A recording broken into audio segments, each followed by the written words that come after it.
తమ్ముళ్లకు పెద్దలందరికీ మరి మహబూబ్నగర్ గడ్డ నుంచి పాలమూరు గడ్డ నుంచి వెనుకబడ్డ జిల్లా నుంచి ఈ రాష్ట్రాన్ని ఏలుతూ ఈ దేశంలో ఈ రాష్ట్రం యొక్క ఘనకీర్తిని మరి ముందుకు తీసుకెళ్తున్నటువంటి మన ముఖ్యమంత్రి గారికి, మన డిప్యూటీ సీఎం గారికి, మన జూపల్లి కృష్ణారావు గారికి, మన స్థానిక ఎమ్మెల్యే మేఘారెడ్డి గారికి, మన ఎంపీ మల్లురావు గారికి, వేదిక మీద ఉన్న పెద్దలందరికీ హృదయపూర్వక నమస్కారాలు, ధన్యవాదాలు.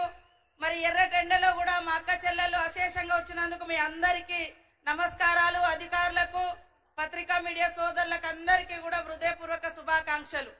ఈరోజు మా అక్కలందరూ ఆలోచించాలి.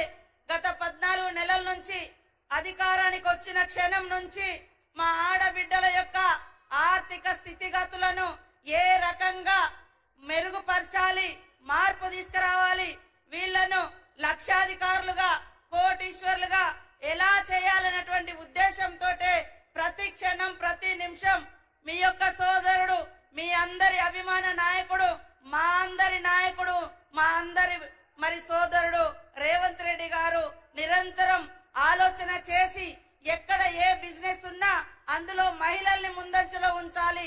ఒక కుటుంబంలో ఆడవాళ్ళు అభివృద్ధి చెందితే ఆ కుటుంబం అంతా అభివృద్ధి చెందుతుంది, తద్వారా ఆ ప్రాంతం అంతా కూడా బాగుంటది అనే ఆలోచనతోటి దాదాపుగా వడ్డీ లేని రుణాలు ఈ రోజు వరకే 21,000 కోట్ల రూపాయలు రాష్ట్ర వ్యాప్తంగా ఇవ్వడం జరిగింది. మేము అనుకున్న లక్ష్యాన్ని ఇప్పటికే రీచ్ అయినాం, కంప్లీట్ చేసినాం. మహిళలు ఈ రోజు పెట్రోల్ బంకులు ఓపెన్ చేస్తున్నారు. మహిళలు ఈ రోజు మరి ఇందిరా మహిళా శక్తి క్యాంటీన్లు నడుపుతున్నారు. మహిళలు ఈ రోజు సోలార్ విద్యుత్ ప్లాంట్లు నడుపుతున్నారు.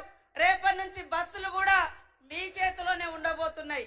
కాబట్టి మరి మహిళల కోసం ఒక అన్నలాగా, మీ యొక్క తమ్ముళ్లాగా, మీ యొక్క కుటుంబ సభ్యుల్లాగా మీకోసం నిరంతరం పరితపించేటువంటి మీ అందరి బిడ్డ, మీ అందరి అభిమాన నాయకుడు రేవంత్ రెడ్డి గారిని మా ఆడకూతులందరూ కూడా అండదండగా ఉండి దీవించాలని ఈ సందర్భంగా కోరుతా ఉన్నాం.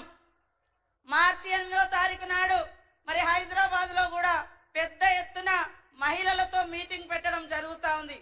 ఇక్కడ పనిచేసినటువంటి అనేక మంది మహిళలు, దాదాపుగా 400 మంది మహిళలు గత సంవత్సర కాలంలో చనిపోయినరు.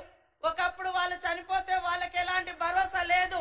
కానీ ఈ రోజు మహిళలు చనిపోతే, మహిళా సంఘం సభ్యురాలు చనిపోతే వాళ్లకు 10 లక్షల రూపాయలు ఇన్సూరెన్స్ ఇవ్వడం జరుగుతా ఉంది. అదే విధంగా మీరు లోన్ తీసుకొని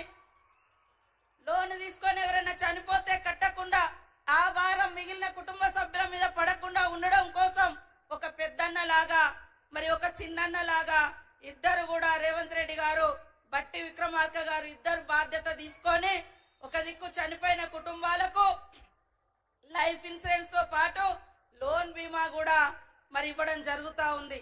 కాబట్టి మీరందరూ అత్యున్నతంగా ఎదగడమే ఈ యొక్క సీఎం రేవంత్ రెడ్డి గారి యొక్క లక్ష్యం. కాబట్టి మీరందరూ కూడా బాగా బిజినెస్ చేసుకొని బాగా ఆర్థికంగా ఎదగాలని మీ కుటుంబ సభ్యుడిగా ఆకాంక్షిస్తున్నాడు. కాబట్టి మీరందరూ కూడా